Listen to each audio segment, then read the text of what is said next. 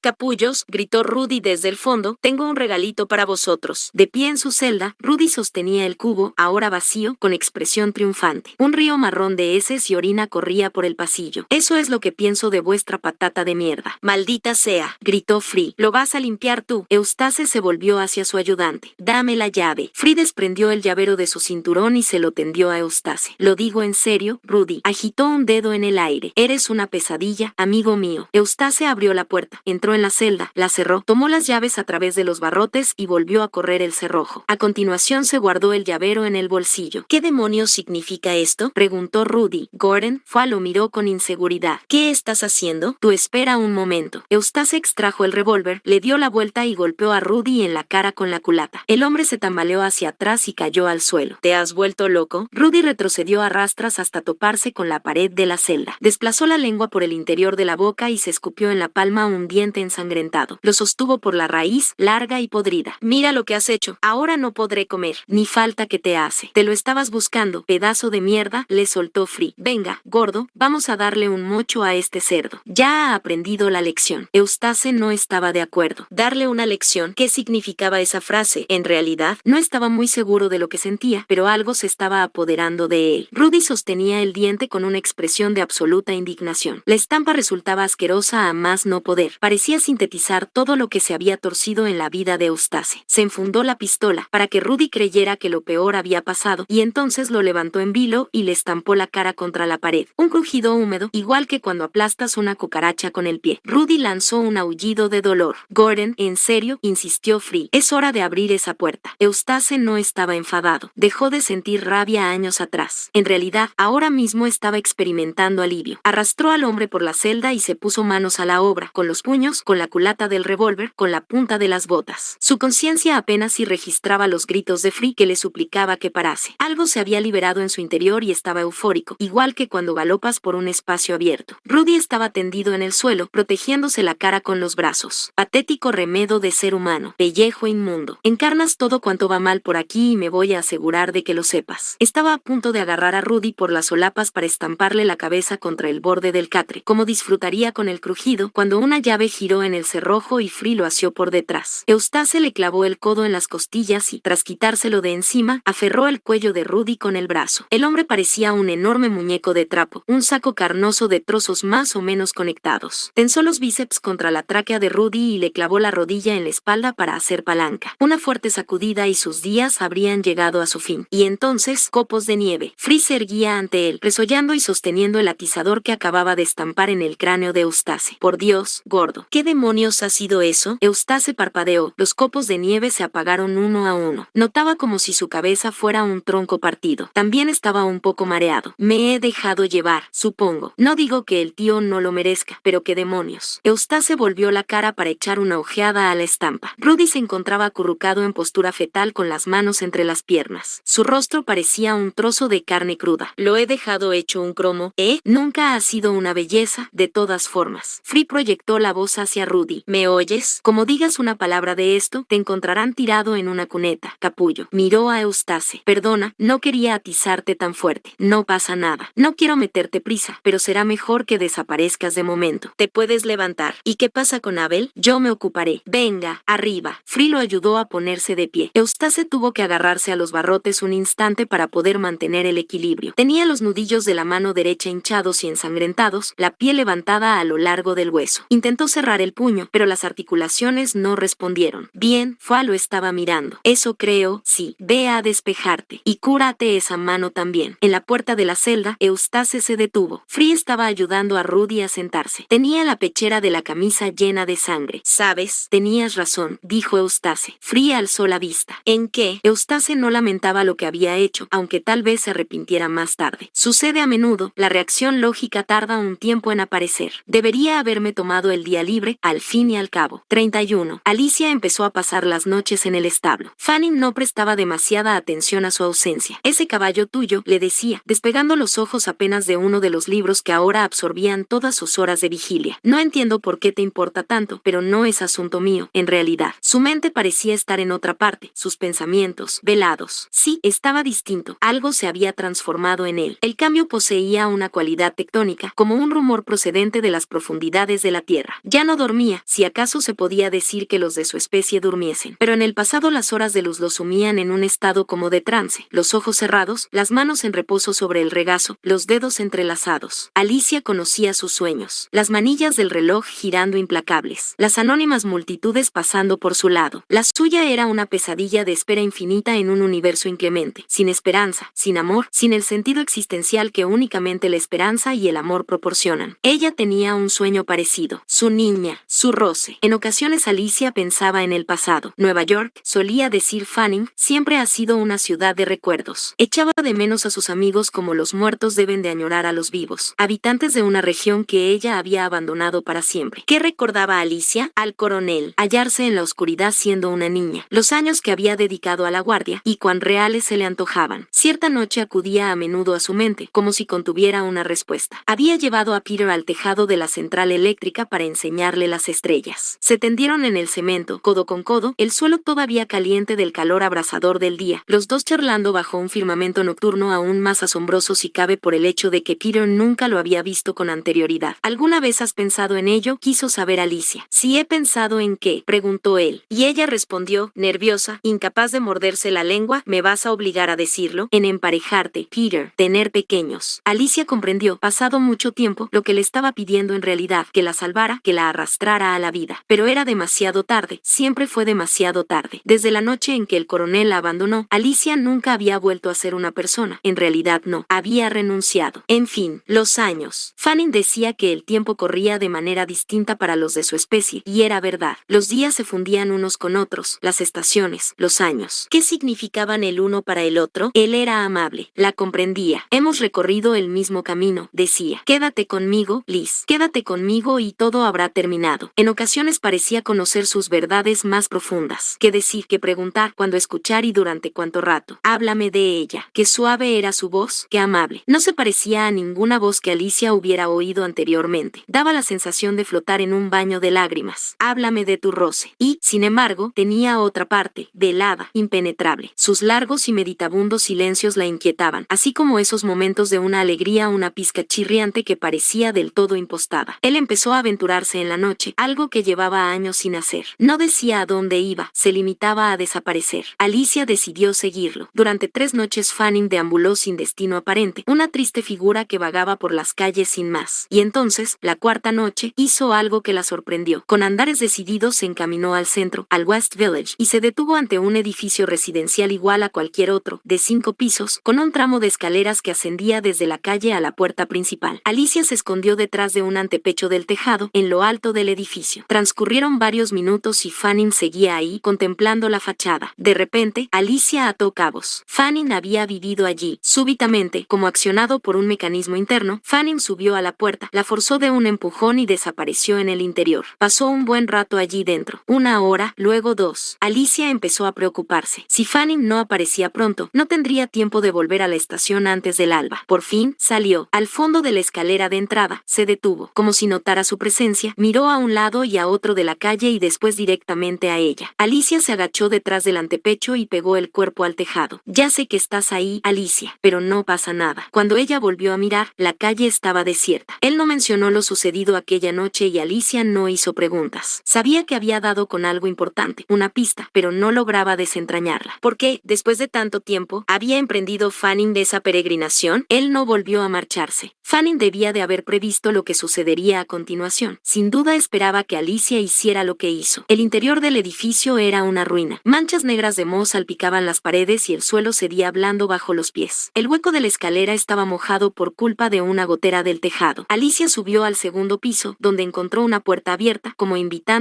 a entrar. El interior del apartamento se había librado de la destrucción en buena parte. El mobiliario, aunque cubierto de una gruesa capa de polvo, estaba ordenado. Los libros, las revistas y varios objetos seguían en el mismo lugar, supuso Alicia, que habían ocupado durante las últimas horas de vida humana de Fanning. Al desplazarse por las organizadas habitaciones, Alicia empezó a comprender lo que estaba sucediendo. Fanning quería que conociese al hombre que fuera un día. La estaba invitando a compartir una nueva intimidad, más profunda. Entró en el dormitorio. Emanaba un ambiente distinto al de las otras dependencias de la casa, como si hubiera estado ocupado más recientemente. El mobiliario era sencillo, un escritorio, una cómoda, una butaca junto a la ventana y una cama hecha a conciencia. El centro del colchón mostraba una depresión de dimensiones claramente humanas. Una huella parecida hundía a la almohada. Sobre la mesilla de noche descansaban unas gafas. Alicia ya sabía a quién habían pertenecido. Aparecían en el relato de Fanning. Las tomó con cuidado. Eran pequeñas, con la montura metálica, la cama usada, las sábanas, las gafas en la mesilla. Fanning se había tendido allí y había dejado todas esas cosas para que Alicia las viera. Para que las viera, pensó. ¿Qué quería que viera? Se acostó en la cama. El colchón no se amoldaba a su cuerpo. La estructura interna se había hundido demasiado tiempo. Entonces se puso las gafas. Jamás entendió cómo, pero en el momento en que miró a través de las lentes, tuvo la sensación de que se había convertido en él. El pasado la embargó, el dolor. La verdad le golpeó el corazón como una corriente de alto voltaje. Pues claro,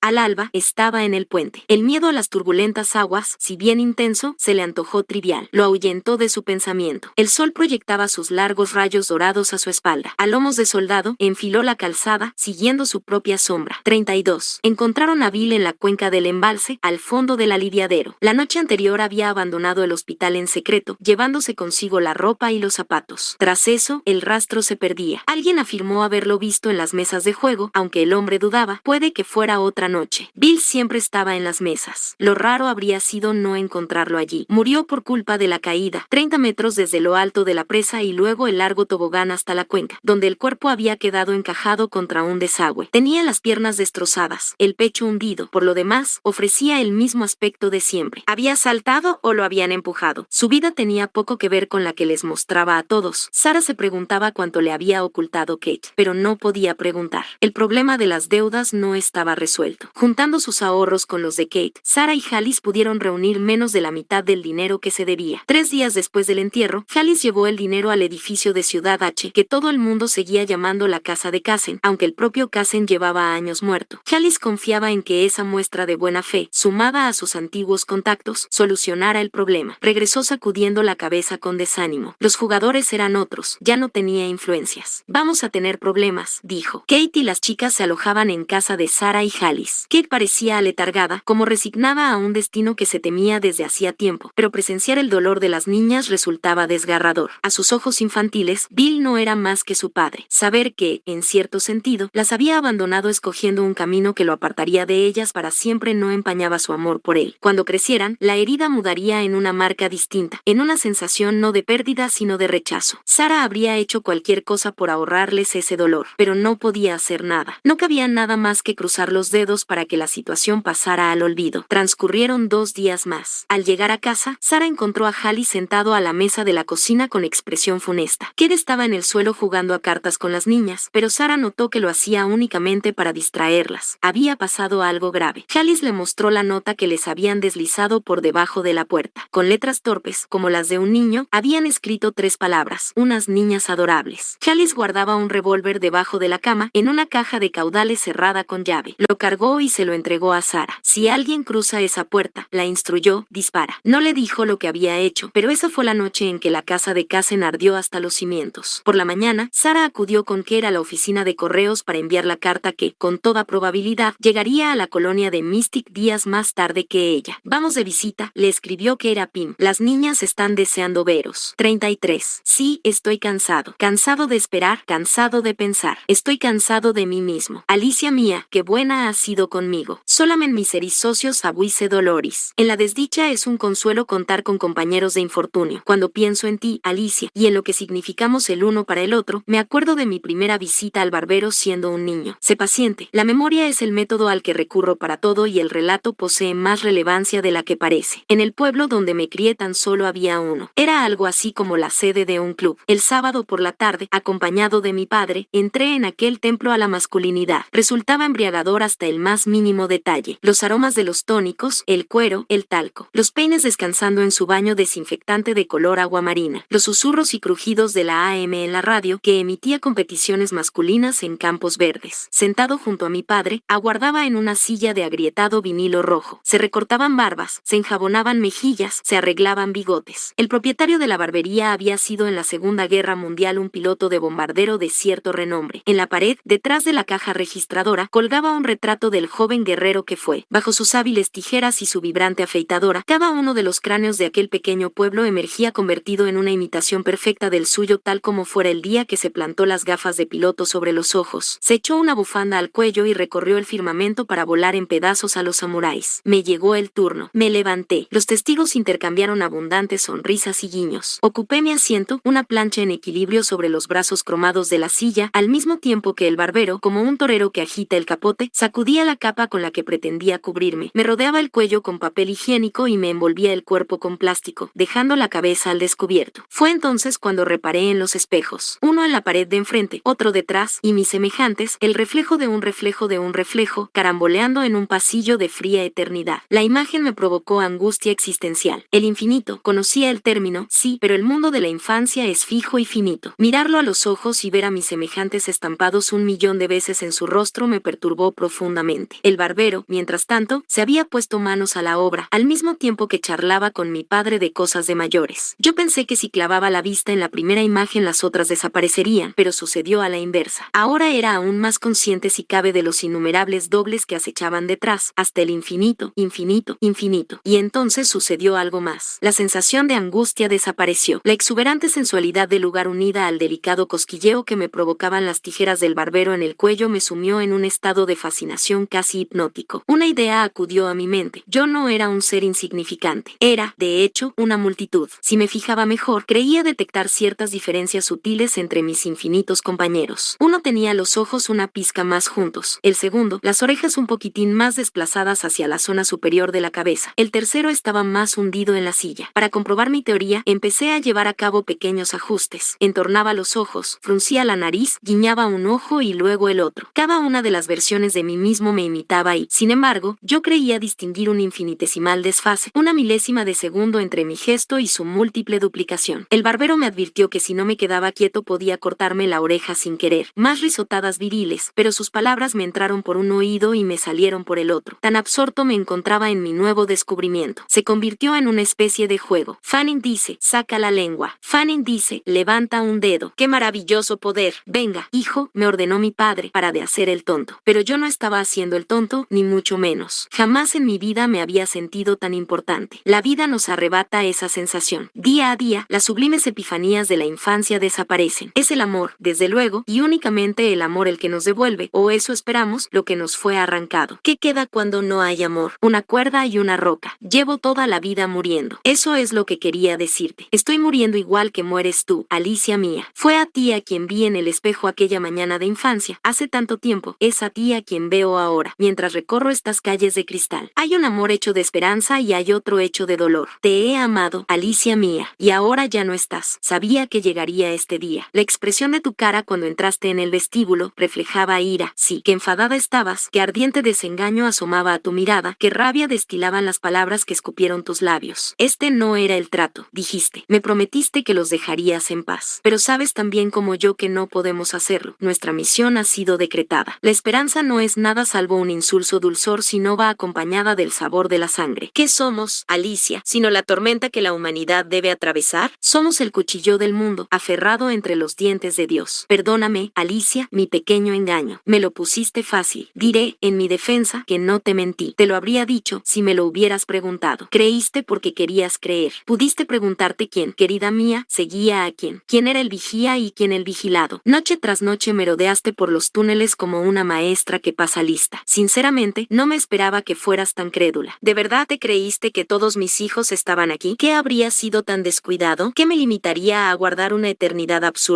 Soy un científico, metódico hasta la médula. Mis ojos están en todas partes, lo ven todo. Mis descendientes, mis muchos, camino con ellos, recorro la noche, veo lo que ellos ven y que contemplo, la gran ciudad indefensa, completamente a su merced. Los pequeños pueblos y granjas que demarcan sus tierras. Una humanidad fresca, lozana, que se derrama por la tierra. Nos han olvidado, sus mentes vuelven a estar ocupadas con preocupaciones más cotidianas. ¿Qué tiempo hará? ¿Qué me pondré para el baile? ¿Con quién debería casarme? ¿Tendré hijos? ¿Cómo los llamaré? ¿Qué les dirías, Alicia? Los cielos juegan conmigo, yo me desquitaré. Ya llevo bastante tiempo esperando a esa salvadora, a esa chica de ninguna parte, a esa Amy Ennelan. Se burla de mí con su silencio, su táctica e infinita serenidad. Obligarme a salir, esa es su aspiración y se cumplirá. Ya sé lo que estás pensando, Alicia, que debo de odiarla por las muertes de mis viles compañeros, mis 12, ni mucho menos. El día que se enfrentó a ellos fue uno de los más felices de mi largo y desdichado exilio. Hizo un sacrificio supremo. Fue una bendición de Dios. Me proporcionó, me atreveré a emplear la palabra, esperanza. Sin alfa no puede haber omega. Sin principio no hay final. Tráemela, te dije. No estoy en guerra con la humanidad. La raza humana tan solo es el rehén necesario para un propósito más noble. Tráemela, querida mía, mi Liz, y todo habrá terminado. Oh, no me hago ilusiones. Ya sé lo que harás. Siempre lo he sabido, y no te amo menos por ello. Al contrario, tú eres lo mejor de mí. Cada cual debe llevar a cabo el papel que le ha sido asignado. En fin, llegó el día que llevo tanto tiempo esperando. Me preguntaste, ¿quién es el rey cuya conciencia debemos despertar? ¿Soy yo o acaso hay otro? ¿Le es dado al Creador compadecer a su propia creación? Pronto lo sabremos. El escenario está a punto, las luces se atenúan, los actores ocupan sus puestos. Que empiece la función.